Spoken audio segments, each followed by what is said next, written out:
আলাইকুম প্রিয় শিক্ষার্থী, আশা করি আল্লাহর রহমতে ভালো আছো। আজকে আমি তোমাদের অষ্টম শ্রেণীর জন্য বাংলা পড়ে পাওয়া কিশোর গল্প পড়ে পাওয়া গল্পটি পড়াবো।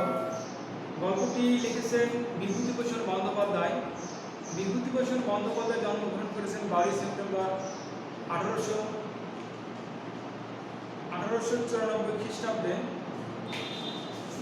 1894 খ্রিস্টাব্দে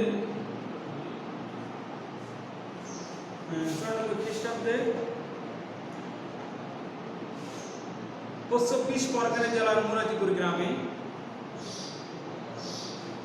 জন্মস্থান পশ্চিমবঙ্গের 24 পরগনা জেলার মুরাদিপুর গ্রামে মাতুলালয়ে। পিতার নাম হচ্ছে মহানন্দ বন্দ্যোপাধ্যায়, মাতার নাম মৃণালিনী দেবী। তো শিক্ষাগত যোগ্যতা বা শিক্ষা জীবন স্থানীয় বন গ্রাম স্কুল থেকে প্রথম বিভাগে ম্যাট্রিক পাস করেন। উচ্চ মাধ্যমিক কলকাতা রিপন কলেজ থেকে উচ্চতর শিক্ষা বিএ পাস করেন 1918 সালে। কর্মজীবনে তিনি হুগলি জেলার জাঙ্গিপাড়া গ্রামে গাঙ্গিপাড়া স্কুলে, সোনারপুর নাভি স্কুলে, কলকাতা মেলারচন্দ্র মেমোরিয়াল স্কুল ও ব্যারাকপুরের নিকটবর্তী গোপালনগর স্কুলে শিক্ষকতা সহ নানা পেশায় তার জীবন অতিবাহিত হয়। উপন্যাস, তার শ্রেষ্ঠ উপন্যাস হচ্ছে পথের পাঁচালী। পথের পাঁচালী তার শ্রেষ্ঠ উপন্যাস লিখেছেন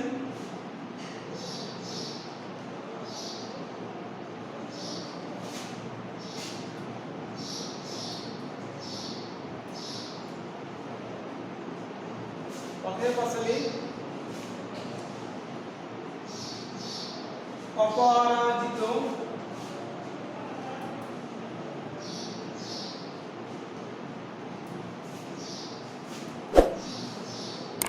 আরণ্যক, অপরাজিত, আরণ্যক। কিশোর উপন্যাস হচ্ছে চাঁদের পাহাড়, হীরা মানিক জলে। তো বিভূতিভূষণ বন্দ্যোপাধ্যায় ইসামতী উপন্যাসের জন্য রবীন্দ্র পুরস্কার লাভ করেন, এটা মরণোত্তর। আর তিনি মারা যান 1 নভেম্বর 1950 সালে মৃত্যুবরণ করেন। পড়ে পাওয়া গল্পটি বিভূতিভূষণ বন্দ্যোপাধ্যায় একটি বিখ্যাত কিশোর গল্প।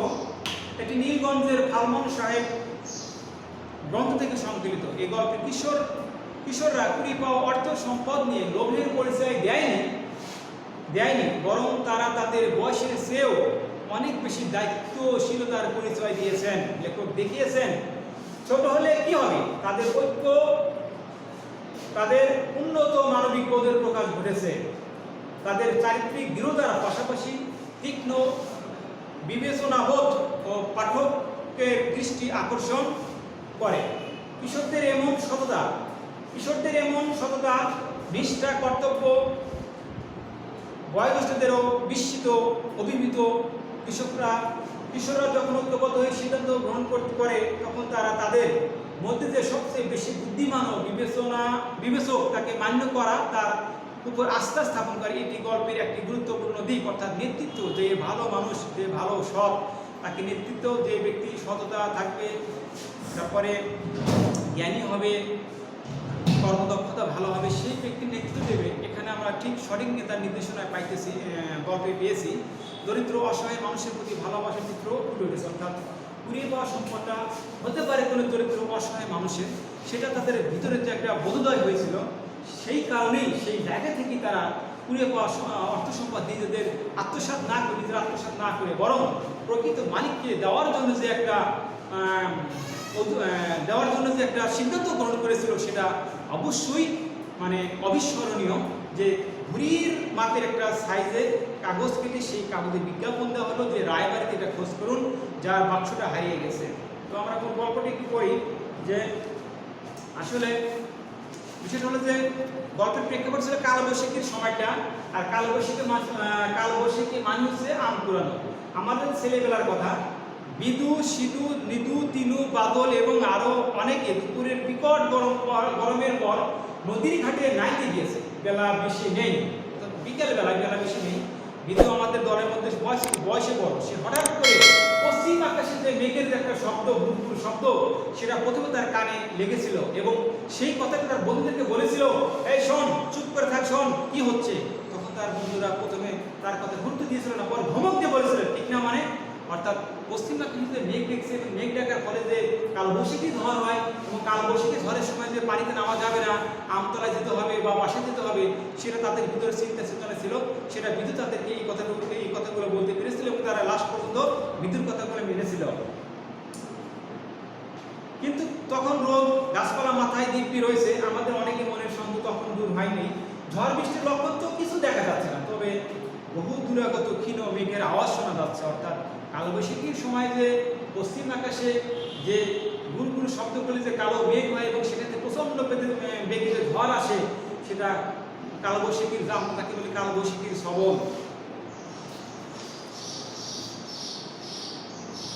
এমন সময় বাবুকি একটা, অর্থাৎ সন্ধ্যার সময় তারা আম কুড়িয়ে যাওয়ার সময়, এমন সময় বাবুকি একটা পায়ে বেঁধে হোঁচট খেয়ে পড়ে গেল। আমরা বললে, দেখ করে জিনিসটা কি। আমি হাতে তুলে নিয়ে দেখলাম টিনের বাক্স, চাবি বন্ধ। এই ধরনের টিনের বাক্সকে পাড়াগা অঞ্চলে বলে ডবল টিনের গ্যাস বাক্স।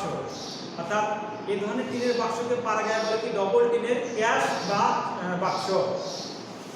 তাকে করিয়ে রাখে পাড়াগায়ে, এ আমরা জানি। বাদল হঠাৎ বড় উত্তেজিত হয়ে পড়লো, বললে, দেখি জিনিসটা, দেখ তো তিনি ডবল টিনের গ্যাস বাক্স টাকা করিয়ে থাকে, তাও জানি।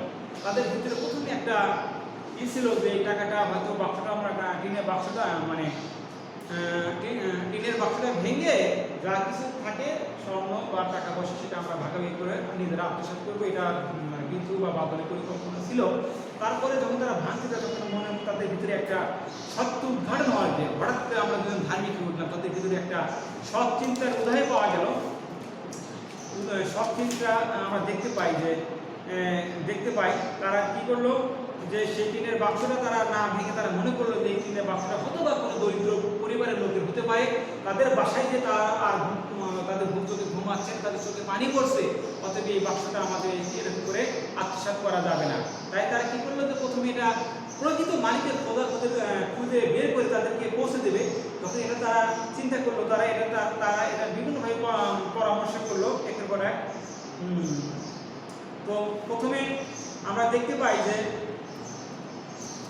আসলে যে আমরা দুজন হঠাৎ ধার্মিক হয়ে উঠলাম। এই ধার্মিক হয়ে উঠলাম এই কথাগুলোর মধ্যে দিয়ে দুজনের যে সততা, সেই কথা কিন্তু আমরা এখানে পেয়ে গেলাম। কিভাবে পেয়ে গেলাম, যে পরে পাওয়া গল্পের বাদল গল্পগত একটি টিনের বাক্স কুড়িয়ে পায়, বাক্সটার মধ্যে দামি কিছু আছে বলে তারা মনে করেছে, তাই তারা এটি ভাঙতে চায়। কিন্তু হঠাৎ তাদের মনে আসে না বাক্স দিয়ে ভাঙা ঠিক হবে না। তাদের মনে আসে না, বাক্সটা ভাঙা ঠিক হবে না, কারণ এই বাক্সের মালিক তো তারা নয়। কারণ এই যে বাক্সটা ভেঙে ফেলবে, এই বাক্সের প্রকৃত মালিক আসলে তারা নয়, প্রকৃত মালিক যার হারিয়ে গেছে তারা। তো কারণ এই যে লোকের বাক্সটি, সে হয়তো বাক্সের চিন্তায় রাতে ঘুমাতে পারবে না, এই কথা মনে আসিয়া সঙ্গে সঙ্গে উভয় যেন ধার্মিক হয়ে উঠলো এবং বাক্সটির প্রকৃত মালিককে খোঁজার জন্য তারা উপায় বের করলো। অর্থাৎ ন্যায় অন্যায় বোধ এবং শুভবুদ্ধির চেতনায় তারা আসলে তাদের ভিতরে সদয় হইল। তো পরে পাওয়া গল্পে দেখা গেল যে আমরা আরেকটা জিনিস দেখতে পাই, যে বন্যার কারণে অঙ্গরপুর শহরের কাপালিরা সর্বশান্ত হয়ে গেল। বন্যার কারণে নদীতে তীব্র স্রোত সৃষ্টি হয়, সেই স্রোতের টানে ভেসে যায় অঙ্গরপুর শহরের কাপালিকদের ঘর বাড়ি, সবজির ক্ষেত ও গরু। বন্যায় ঘর বাড়ির ক্ষেত খামারি নষ্ট হয়ে যায়, তারা সর্বশান্ত হয়ে পড়েন, কারণ ওই দিকে আর সবজি ক্ষেতি তাদের সম্বল ছিল, তাও আবার বন্যায় নষ্ট হয়ে গেল। তারপরে আমরা আগে দেখতেছি যে যাও যা পারো করে গিয়ে, বাক্সটি আমরা কুড়িয়ে পাইনি, যাও, বিদ্যুৎ কথা কেন বলেছিল।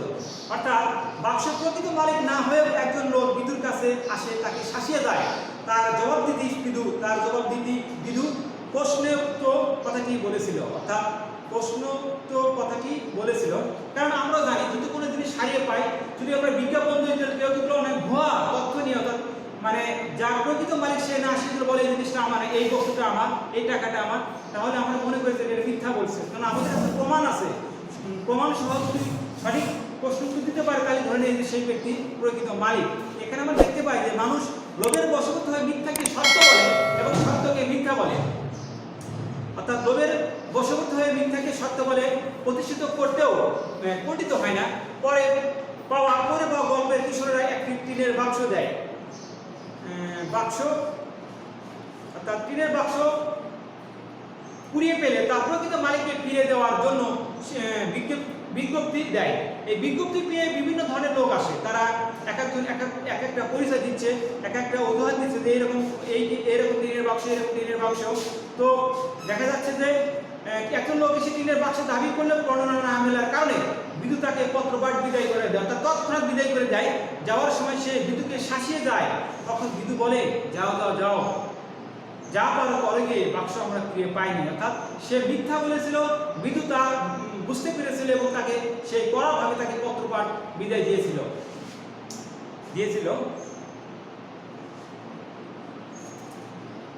তো আমরা এখানে দেখতে পাই যে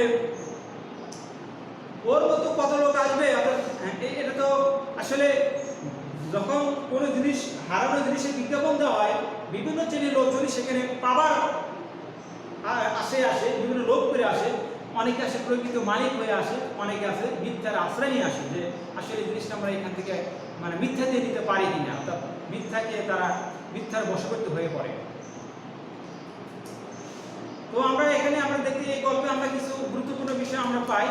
সেই বিষয়টা হলো এখানে আমি একটু আলোচনা করি যে গুরুত্বপূর্ণ বিষয় হলো যে আকাশে কালো মেঘের রাশি উড়ে আসতে লাগলো কোন দিক থেকে? আকাশে কালো মেঘের রাশি পশ্চিম দিক থেকে উড়ে আসতে লাগলো। বালকদের মধ্যে কার হাতে লেখা ভালো ছিল? বালকদের মধ্যে বাদলের হাতে লেখা ভালো ছিল। বিদু সকলের সংশয় দূর করে দিয়ে কি জানিয়ে দিল? বিদু সকলের সংশয় দূর করে দিয়ে জানিয়ে দিল যে ঝড় আসবে। কাপালির হারানো বাক্সের ভেতর নগদ টাকা কত টাকা ছিল? কাপালির হারানো বাক্সের ভিতর নগদ 50 টাকা ছিল এবং তার মেয়ের বিবাহের জন্য 250 টাকার গহনা ছিল। পড়ব কি ধরনের রচনা? পড়ব একটি কিশোর গল্প। পত্রপাঠ বিদায় কথাটির অর্থ কি? পত্রপাঠ বিদায় কথাটির অর্থ কি? অর্থাৎ এটা হচ্ছে তৎক্ষণাৎ বিদায়। বিভূতিচন্দ্র বন্দ্যোপাধ্যায় কত সালে জন্মগ্রহণ করেন? 1894 সালে। পড়ব গল্পটি কোথায় হতে সংকলিত হয়েছে? অর্থাৎ নীলগঞ্জের ভালমান সাহেব গল্প গ্রন্থ থেকে সংকলিত হয়েছে। লেখক বন্ধুরা কোথায় গুপ্ত মিটিং করেছিল? এটা ছিল বাদুদের ভাঙ্গা মন্দিরের কোণে গুপ্ত মিটিং করেছিল। আচ্ছা, কালো বৈশাখীর ঝড় মানে কি? কালো বৈশাখীর ঝড় মানে হচ্ছে আম কুড়ানো। চিরকালকে লেখক ও তার বন্ধুদের সংশয় দূর করে এসেছে, সেটা হচ্ছে বিদু। লেখক ও তার বন্ধুদের সংশয় দূর করে এসেছে। শিলে বৃষ্টির মধ্যে কি ঝরছে? আম ঝরছে। টাকা কড়ি রাখার বাক্সকে পাড়াকে কি বলে? ডবল টিনের বাক্স, ক্যাশ বাক্স। ক্যাশ বাক্সটি কারা কুড়িয়ে পেয়েছে? লেখক ও তার বন্ধুরা। লেখক তার বন্ধুদের গুপ্ত মিটিং কোথায় বসেছিল? বাদলদের নাট মন্দিরে। কে ঘুড়ির মাপের কাগজ কেটে নিয়ে আসার নির্দেশ দিল? বিদু ঘুড়ির মাপে কাগজ কেটে নিয়ে আসার নির্দেশ দিল। বিদু কি করলো? ঘুড়ির মাপের কাগজ কেটে নিয়ে আসার নির্দেশ দিল। আচ্ছা বাবু, ইঁদুর ভীষণ কার নাম? এই প্রশ্ন কাকে করা হয়েছিল? এই প্রশ্ন লেখককে করা হয়েছিল। বন্যায় কারা নিরাশ্রয় হয়ে গেল? বন্যায় অম্বরপুর চরের কাপালিরা নিরাশ্রয় হয়ে গেল। কোন চরের? অম্বরপুর চরের কাপালিরা বন্যায় নিরাশ্রয় হয়ে পড়েছিল। বিদু ভবিষ্যতে কি হবে বলে সকলের ধারণা? উকিল হবে। বিদু উকিল হবে। কাপালি লোকটার চোখ দিয়ে কেন জল ঝরতে লাগলো? মানে কাপালি লোকটার চোখ দিয়ে কাপালির লোকটার চোখ দিয়ে কেন জল গড়িয়ে পড়লো? অর্থাৎ সেই অনেকদিন আগে হারানো টিনের বাক্স যখন কাপালি ফেরত পেল, খুশিতে তার চোখ দিয়ে জল পড়তে লাগলো।